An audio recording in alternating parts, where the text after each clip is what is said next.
saat Al-Mahdi terkepung di masjid di Damaskus. Masjid ini kata Rasulullah memiliki menara putih.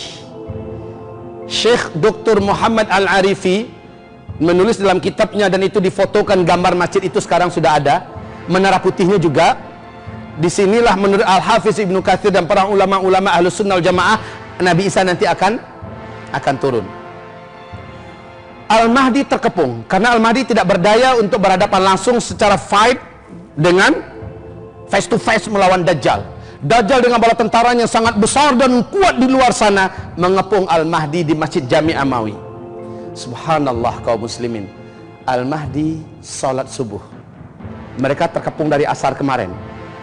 Salat subuhnya ketika azan qomat, Al-Mahdi perintahkan qomat. Lalu mereka semua qomat. Al-Mahdi maju ke depan.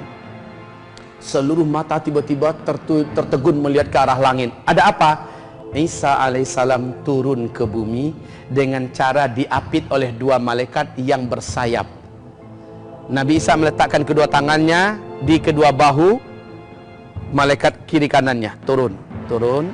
Rasul mengatakan wajah Isa sangatlah rupawan. Rambutnya seperti baru bekas keramas, ya, masih seperti meneteskan air. Indah dan sejuk menatap wajah Isa. Dia pun turun. Setelah dia landing, mendarat, ya, kedua malaikat ini kembali naik. Al-Mahdi langsung mundur, mempersilakan Isa menjadi imam. Isa menolak. Tidak. Tadi qomat khusus untuk kamu. Imamnya zaman ini adalah kamu imam. Kemudian Al-Mahdi maju kembali mengimami salat. Setelah mengimami salat, mereka pun berzikir. Saat matahari terbit, Isa alaihissalam menuju ke belakang, pergi ke gerbang pintu yang sudah mau didobrak oleh Dajjal. Isa langsung membuka gerbang pintu itu.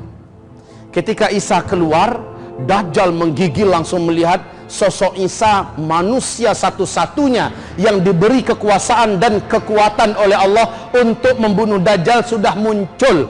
Apa kata Rasulullah saat dua tokoh legendaris akhir zaman ini saling berpapas-papasan?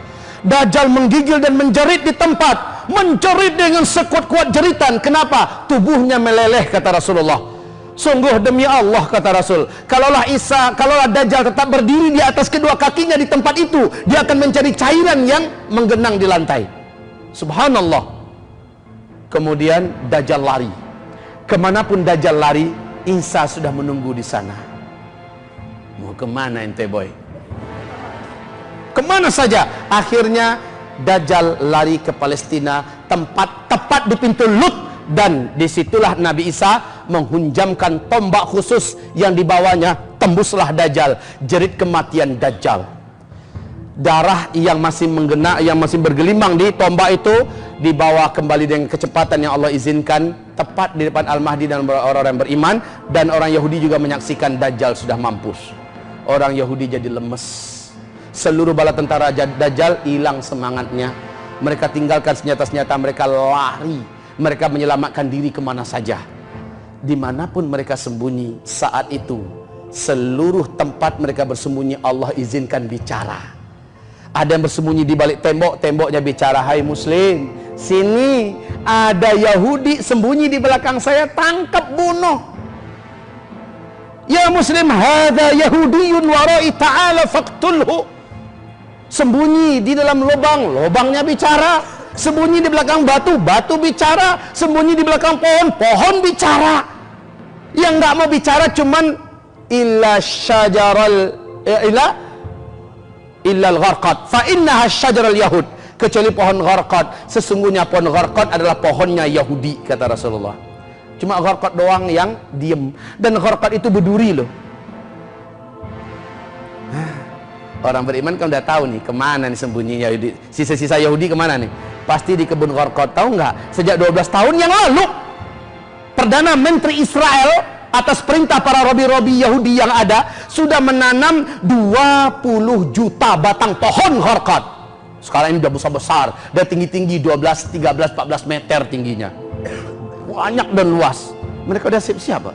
Mereka baca ini hadis. Mereka tahu nih pohon kita akhir zaman.